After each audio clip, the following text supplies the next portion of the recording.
The story begins in New York City in 2006, while Spider-Man is fighting a vampire-like villain from another world named Morlun. Morlun claims that Spider-Man isn't the real one, accusing him of being an imposter, and asks if the real Spider knew this would happen and left him to die. This infuriates Spider-Man, who punches him senselessly, but he gets caught off guard when Morlun grabs him by the throat. Morlun then starts feeding on him, stealing his life force, claiming he was eternal. Meanwhile, Peter Parker is chopping wood and spending time with his daughter Claire, discussing which university she should choose now that high school is over. Suddenly, his son, Benjamin, rushes toward him, telling him to come inside quickly. Mary Jane is watching TV, which shows Spider-Man dead on the ground after a horrific attack by Morlun. The dead Spider-Man is actually Ben Reilly, a clone of Peter. Peter had left his clone in New York City to run Parker Industries and be Spider-Man, while he moved to the suburbs to live a quiet life with Mary Jane and raise their 2 children. Peter says that a man named Ezekiel visited him some time ago, warning him about a creature named Morlun, who hunts and feeds on spider totems, different Spider-Men from other universes. Peter considers leaving immediately, maybe to Russia or Fiji, to protect his family. But his daughter tries to convince him otherwise. She urges her father to fight back, saying he is still strong, even if he's not as young as he used to be. Just a few months ago, while in New York City, Peter helped people during an attack, doing what he always does. Peter listens to his daughter and returns to New York City instead of running away. He talks to news reporters, trying to pin everything on his clone, saying he was Spider-Man. However, the genie is already out of the bottle, and the whole world now knows that Peter Parker is Spider-Man. Peter heads toward Parker Industries and is greeted by Tony Stark, who is surprised he never noticed how strong Peter really is, how his skin is 10 times denser than a normal person's, and how his leg muscles barely exert anything while he walks. Peter had kept his secret identity hidden all these years and never registered under the Superhuman Act, possibly using his powers to build his company, making this illegal. Tony offers him a deal, asking him to come quietly and become a US Avenger on the side of law and justice. Peter declines, telling Tony to drop dead. This prompts Tony to call the Avengers, regretting that Peter hadn't agreed.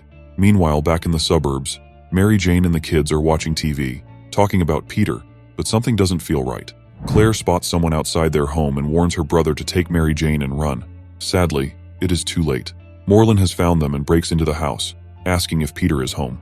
In New York City, Peter is dodging the Avengers, who are trying to arrest and take him into custody.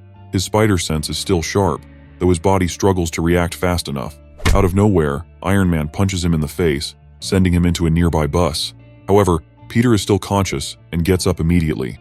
Sadly, he gets punched a second time by Iron Man, who grabs and immobilizes him while the Avengers perform the arrest. But Peter is not alone. Out of nowhere, something strikes Iron Man.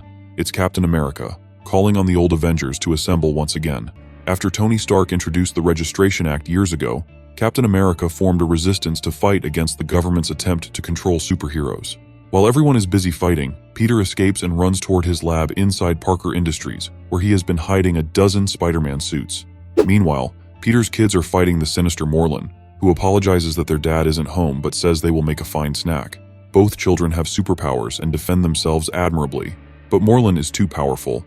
He grabs Claire and starts feeding on her, but she manages to fight back and scratches his face.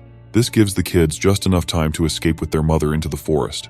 Morlun chases them down, but Benjamin realizes something.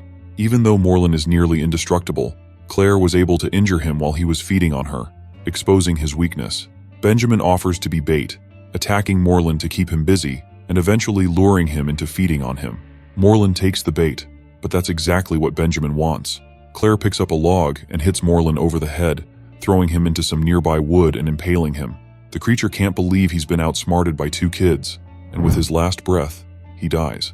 Back in New York City, Iron Man asks Captain America to stop the attack, saying they live in a country with laws, when suddenly Spider-Man joins the fight.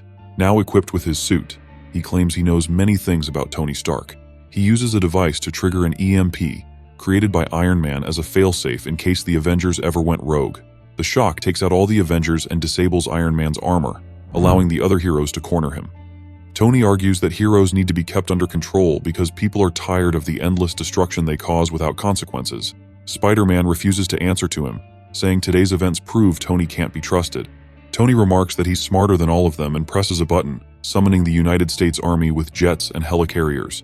He then teleports away, avoiding capture by the old Avengers. Spider-Man apologizes for running away.